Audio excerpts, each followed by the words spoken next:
What's up guys? Tam here from Two Gaming Girls. Today I am bringing you a tutorial on the micro mini iron farm that was featured inside the double clock tower wall on our MegaCraft SMP server.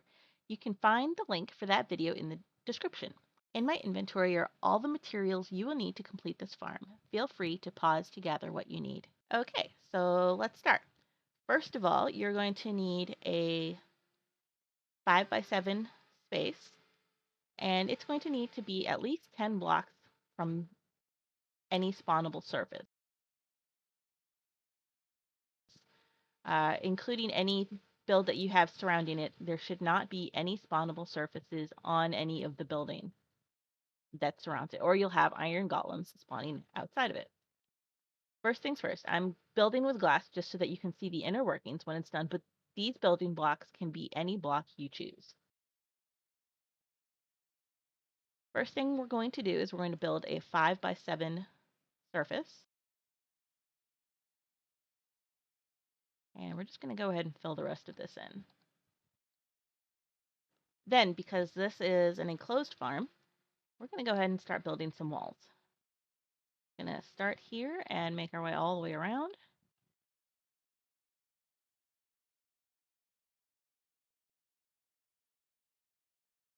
But we're going to stop right here. We're going to build an Etho hopper clock because that is going to be what is powering the zombie scare function. So we're going to put a block there and a block there. And we're going to go ahead and get the redstone comparators, face them into the blocks. Then we're going to go ahead and get the hoppers. We're going to face the hopper into the comparator and another hopper into the hopper, rotate around, and have the hoppers facing into each other. We're going to go ahead and grab the redstone dust, the block of redstone, and our sticky pistons. I'm going to go ahead and place the redstone dust there and there. Put our sticky pistons there and there. One redstone block here, and then another sticky piston on top facing up. There we go. Then the next thing you're going to do is you're going to need 64 plus 11 of any item, and you're going to drop those into the hopper. And that is going to be what starts the clock. And after the items make their way from one hopper into the other hopper, the piston will either go from the down position to up or up position down, and that is going to be the timer that causes the zombie to scare the villagers. Next step is to go ahead and fill in any empty spaces all the way around, and then build up the next layer, completely covering all of the redstone. And I like doing this with glass, and I did it with glass in the SMP build just because we were doing a clock tower, and it was not cyberpunk, it was steampunk, and it allowed it to sew through, and it looked really cool.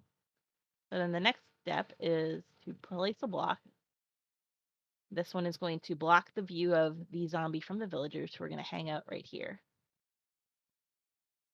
And I did forget 3 items, and that was the 3 beds. So go ahead and grab 3 beds and place them right there. And we're going to continue building, and we're building out of glass. So we're going to take the 3 stone slabs. They're going right there in between the beds and the block that's going up and down to show the zombie. And then we're going to keep filling in with glass.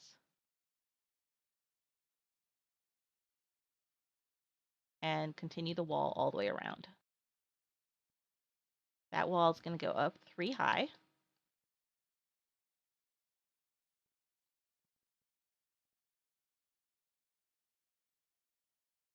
I'm going to put a block right there over where the zombie is going to be placed. And above, in front of that block is where we're putting the 1 staircase.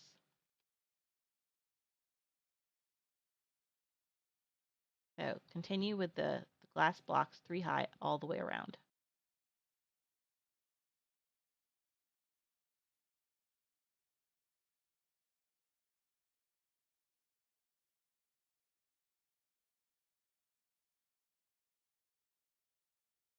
So once you have the space where the villagers are going to hang out and where the zombie's going to hang out, you want to go ahead and spawn the zombie and give him a name.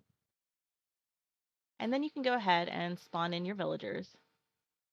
But I would wait until after the rest of the farm is built before putting the villagers in. That way you don't have iron golems spawning everywhere, and then you don't have to worry about killing off the golems. The villagers you can place in last. So then the next step is going to be to put a layer on top of where the villagers are going to hang out. That is also going to be a 5x7.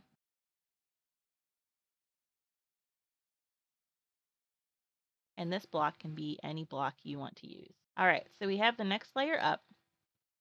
So then what we're going to do is at the very end, opposite the end where the zombie is standing, we're going to go ahead and knock 3 blocks out.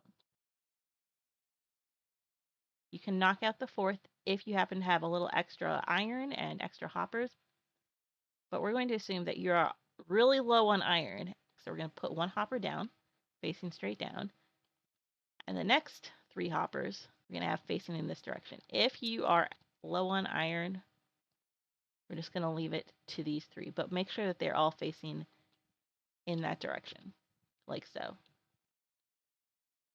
Then you're going to take your walls and you're going to build them 3 high all the way around.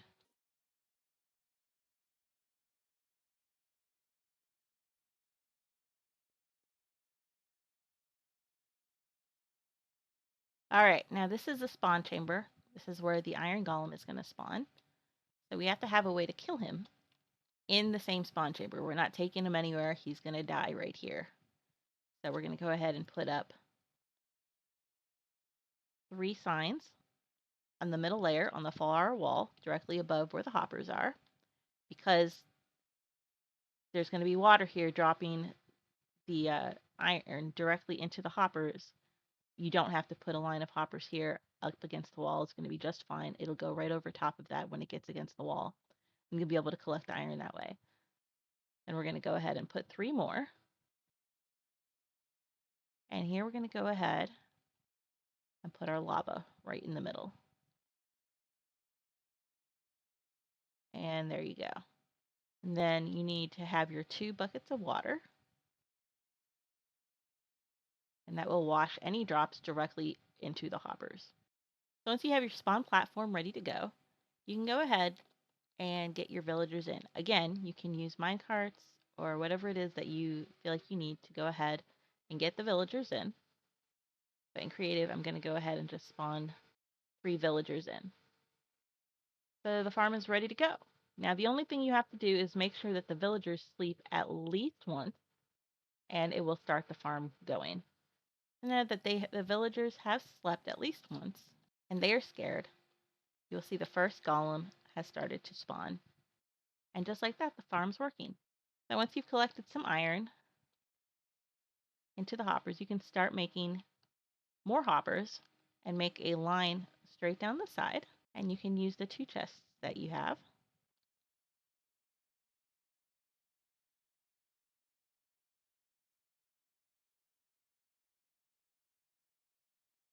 And you can start feeding your iron directly into 2 chests at the bottom. There you have it, a working iron golem farm. So now I'm going to set a timer and let the farm run for a full hour. That way we can get a good estimate of how much iron it actually produces. Let's see what we got. So it looks like about 3.5 stacks, so 220, 230 per hour. Once you've finished making this build, you can add a sorting system to the bottom of it, or you can squeeze it into any of your other builds.